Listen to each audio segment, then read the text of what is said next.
Hello Scorpio, Sun, Moon, Rising, and Venus signs. Kamusta po kayo? Sana po nasa mabuti kayong kalagayan. Welcome back po sa Star Tarot. At kung bago kayo rito, welcome din po kayo. Please subscribe, like, share my videos, and leave me a comment po kung naka-resonate kayo. Thank you. So first message ni Scorpio, we have identity. Ayan. So, this is the time, no, that you are going to embrace the whole or the entire identity mo, you know. Siguro dati meron kang mga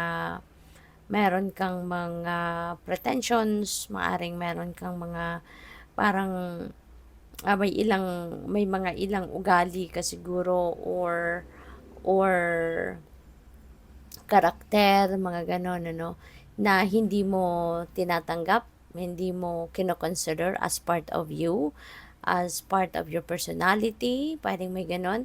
Pero ngayon, maiiba na yan. No? There is going to be a change in your energy, and the realization also will come na it's about time na para tanggapin mo na yung buong ikaw, the entire you, kumbaga, the real you. Ngayon, mas ma-appreciate mo na yung totoo mong pagkatao, tatanggapin mo na yung totoong ikaw, no? Yung ganon. Kaya, this is really beautiful kasi kumbaga bibigyan mo dito ng pagkakataon ng sarili mo, no? To, parang magkakaroon ng rebirth ikaw, 'di ba? Kasi ito ka na, from here on, kung ano yung tunay na ikaw, tunay mong pagkatao, yung totoong ugali mo, totoong kulay mo, yan na ang ipapakita mo, yan ang ilalabas mo sa mundo. So, that's really beautiful. So, we have the lovers. Wow. So, pwedeng pwedeng may kasalan kasi nakapangkasal silang, nakapang wedding outfit, no? So, pwede na merong kasalan ditong magaganap, no? Pwede na there is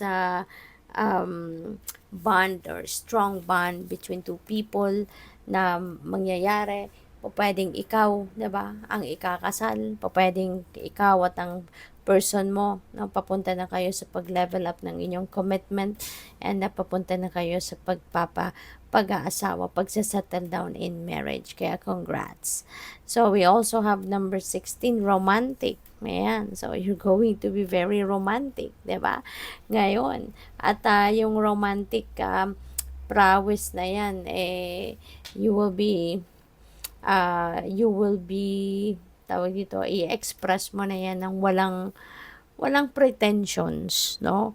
Kung ano yung nararamdaman mong pagmamahal, pag-ibig, sweet na pagtingin sa inyong person, lahat yan ilalabas mo na. Lahat yan i-express mo na. And maybe both of you, no? Wala nang mas romantic pa sa pagpapakasal, di ba?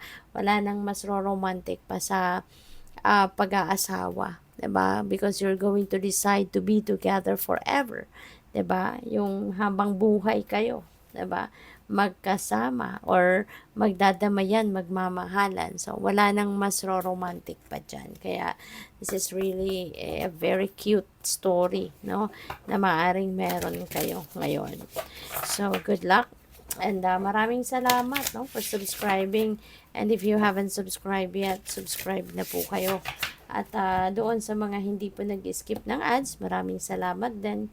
Malaking tulong po yan sa akin. At saka sa mga gusto po na mag-join sa membership, just click the join button po sa baba ng video. So, feeling the world. Ang iba sa inyo rito, baka meron ditong, ang napipick up ko dito, maybe you are planning for travel, no? And baka yung travel na to is pwedeng across the globe, pwedeng international travel ang gusto mong mangyari rito or pinagpaplanuhan. Pwede rin dito na there are siguro opportunities, no? Worldly opportunities ang pwedeng nandiyan din sa harap ninyo. Kaya maybe you're also going to, di ba, yung parang titignan ninyo, examine ninyo ito, diba? You're going to consider each and every opportunity rito na meron. Kasi nga, diba, this is something na talagang Pwedeng may pagkakataon na kayo dito na mag-travel the world, may pagkakataon na kayo na mag-expand kayo in a different country, yung gano'n, other parts of the world.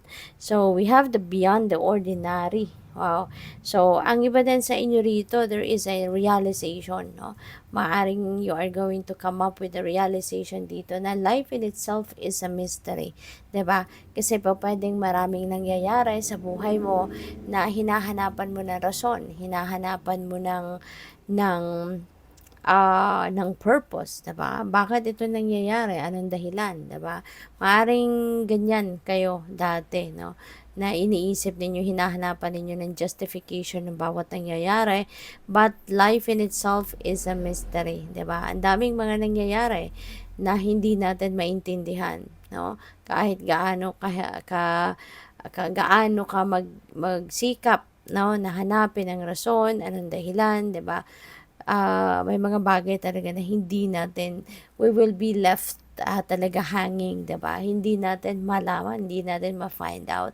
Kaya sa ngayon siguro you will realize, no, na mas mabuting tanggapin mo na lang. You're just going to embrace, 'di ba, what is happening sa buhay mo, and just trust, no, that one day the universe will be showing you, 'di ba, kung ano ang rason. In God's perfect timing, 'di ba, you will understand, no? Siguro, yun na rin ang isipin mo sa ngayon na one day you will understand kung bakit nangyari ang mga nangyari, no? At the end of the day, you know, talagang may mga bagay na hindi tayo kontrolado, hindi natin kontrolado, 'di ba? Kaya ngayon, siguro, iintindihin mo na rin, no? Aanuhin mo na lang, you're just going to settle in embracing what is happening in your life, at hayaan mo na lang, ano, na pagdating ng panahon, mag-aantay ka na lang na pagdating ng panahon, maiintindihan mo din ang lahat. So, we also have a higher view. Maybe now is the time also that you need to look at things at different perspective, at a higher perspective specifically. Okay? Kasi, yun nga, lalong-lalo na kapag ikaw may gagawing desisyon, mas magandang makita mo all four corners of your situation para mas makapag-isip ka, mas makapag-diskarte ka, mas makapag-desisyon ka ng mas mabuti, 'di ba? Na hindi mo pagsisisihan in the end kasi mako-convince mo yung sarili mo na you've done everything. Tinignan mo lahat ng corners ng inyong sitwasyon at doon ka nagbase sa inyong mga desisyon, 'di ba? So wala kang pagsisisihan in the end. So tingnan natin kung ano pa ang mga mensahe para sa iyo dito, Scorpio. So, we have the Five of Wands. Maaring meron conflict dito. At baka yung conflict na yan is internal conflict, no? Kasi po pwedeng dito yan kasama. So, sa dati, di ba, na ano kayo, nalilito kayo, naguguluhan pa kayo, yung gano'n. Kaya po pwedeng related yan dyan na nagkaroon kayo ng big time na confusion of what you are going to think or how you are going to process things, di ba? Kasi nga, hindi ninyo alam kung anong nangyayari. But, yun nga, you're just going to embrace it. So, yun, baka internal conflict ito. No? Hindi ko napipick up dito na maaring meron kayong kaaway or meron kayong nakasagutan, 'di ba? May hindi kayo on the same page with another person. Hindi ganoon na napipick up ko dito, but this is inner conflict. Yun na napipick up ko dyan. And that things are going to change, no? There are so many things siguro that you want to change in your life na sa ngayon. And maaring ano yan, yan yung bunga ng inyong mga realizations sa ngayon, kasi for sure nagkaroon kayo ng pagkakataon na magnilay-nilay, magmuni-muni, kasi nga you're trying to find the reason for everything, 'di ba, na maaaring nangyayari sa buhay mo. And siguro, no, nagkaroon ka ngayon ng realization na there are so many things pala, no, na nasa isip mo, nasa puso mo na hindi naman necessary, 'di ba? Hindi na necessary sa buhay mo, hindi na importante sa buhay mo. Kaya po pwede, no, na sa ngayon you're going to start to change everything. You're going to start to transform, 'di ba, your life. Kaya po pwedeng meron ka dito mga tatanggalin sa buhay mo, meron kang mga aalisin, and it's because you are also siguro ready na din talaga na i-embrace, no, kung ano man ang mga bagong kaganapan na po pwedeng dumating sa buhay mo. Ano yung po pwedeng i-offer ng universe sa'yo at this time. So, whatever that is, no, you are ready for it. Kaya nga may tatanggalin ka, 'di ba? Kasi you are making room in your life, no, for this newness. Kaya handa kang magsimula ng bagong buhay, magsimula ka ng bagong chapter sa buhay mo in various areas regardless, no? Handa ka diyan. So, we have Knight of Cups. Pwedeng may proposal dito, no? Since meron tayong kasalan dyan, so pwede talaga na meron nang magpo-propose sa inyo dito for marriage. Kaya nga mauuwi na talaga sa kasalan, no? So, yun, proposal, marriage proposal, very imminent for most of you. At saka, pwedeng meron ditong mga mandiligaw sa iyo, no? For some of you na single pa, maaring meron ditong mga mandiligaw, merong magpapahayag ng kanilang pag-ibig, pagmamahal sa iyo, 'di ba? Kaya kumbaga, romance is in the air, no? Since we also have that romantic card. So, good luck sa iyo. Thank you for watching Love and Light. Namaste.